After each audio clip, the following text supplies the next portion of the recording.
Jangan lupa untuk subscribe dan nyalakan lonceng notifikasinya. Ya, bukan baru kali ini penyebaran video berkonten dewasa dengan dalih dibuat untuk konsumsi pribadi terjadi di dalam negeri. Lantas bagaimana agar kita bisa bijak menggunakan gadget atau telepon genggam milik kita? Kami ajak Anda membahas hal ini bersama pakar IT Ruby Alamsyah. Assalamualaikum Mas Ruby. Waalaikumsalam Mbak Vivi. Mas Ruby, apa kurang ya pelajaran yang selama ini mungkin kita hadapi, kita sudah lihat begitu ya, bahwa kenapa ya kok masih aja tidak ada yang belum belajar dari peristiwa sebelumnya, tidak hati-hati menggunakan gadget kita? Baik.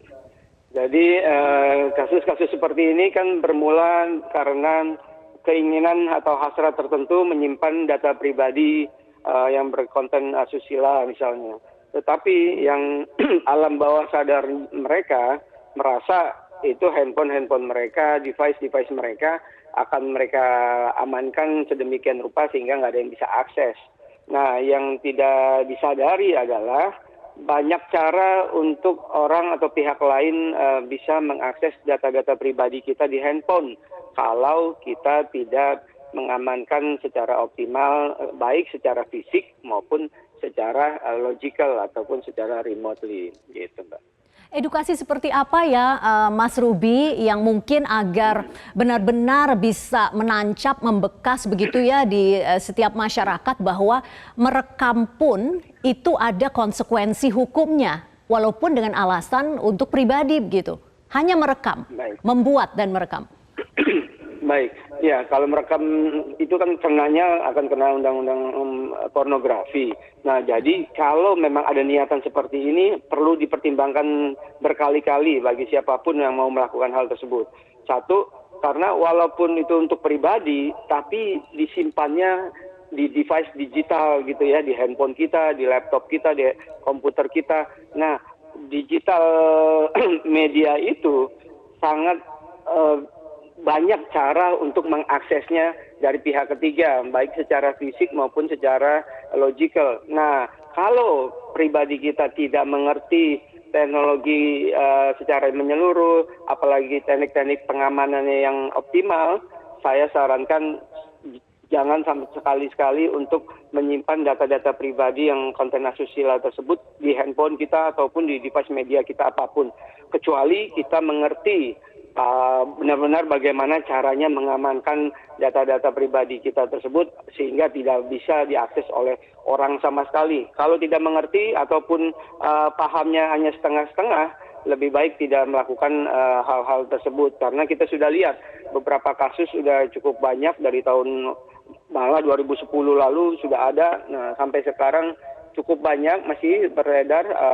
Utamanya adalah public figure kebetulan gitu ya. Tapi yang pribadi-pribadi juga cukup banyak kok karena semuanya karena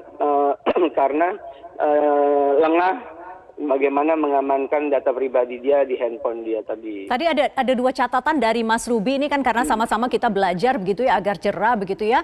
Satu ya tentunya jangan merekam apapun ya, jangan merekam sesuatu yang ada konsekuensi hukum satu. Kedua, kalau ilmunya tidak secanggih Mas Ruby, jangan menyimpan begitu ya, kurang lebih seperti itu ya. Nah, misalnya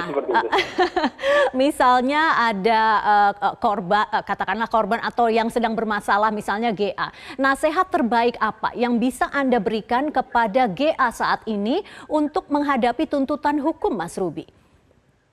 Baik, kalau melihat merujuk kasus-kasus serupa sebelumnya, akan sangat baik bagi para pelaku atau tersangka di kasus seperti ini, mereka bisa membuktikan bahwa penyebaran ke internet, yang mengupload di internet, dimanapun media internetnya, itu adalah pihak lain, bukan mereka. Kalau saat ini, kan mereka berdua menjadi tersangka, karena sudah mengakui mereka ada yang di dalam video tersebut.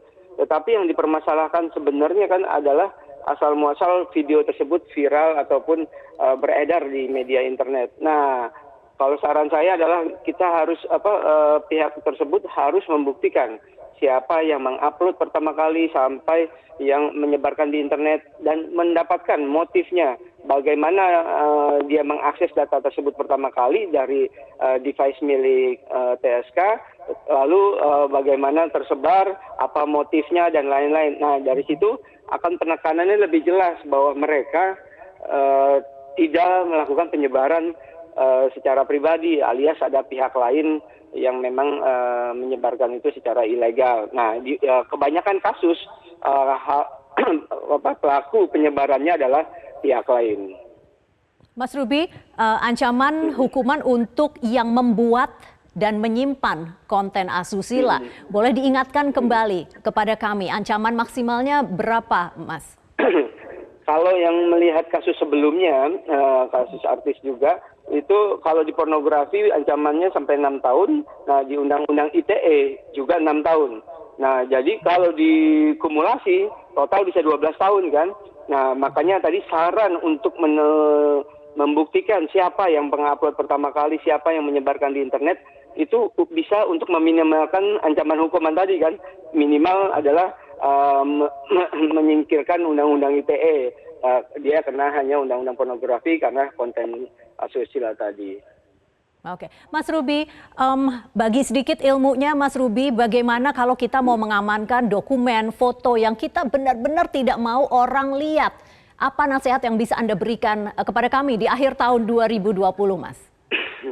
Baik, pertama kan kita pastikan dulu mindsetnya nih. Data kita bisa bocor dengan dua cara, secara fisik maupun secara logikal. Nah, kalau secara fisik kita ngamaninnya gimana? Kita benar-benar jangan pernah memberikan akses ke pihak lain manapun, bahkan misalnya orang-orang dekat kita sama sekali. Jangan pernah berikan akses mereka ke handphone kita yang memiliki data-data pribadi tadi.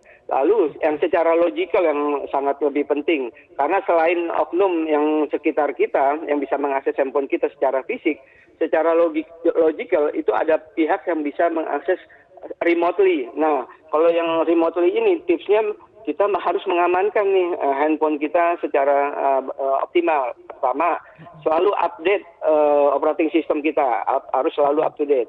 Lalu jangan menginstal aplikasi harus di tempat-tempat yang resmi ya, dan resmi saja, jangan dari tempat-tempat lain. Ketiga, kita pasangkan software-software malware, anti-malware, anti-spyware. Lalu pastikan kita tidak mengklik link apapun yang diberikan orang-orang bila kita tidak tahu keyakinannya bahwa itu link yang asli, link yang benar, bukan phishing link.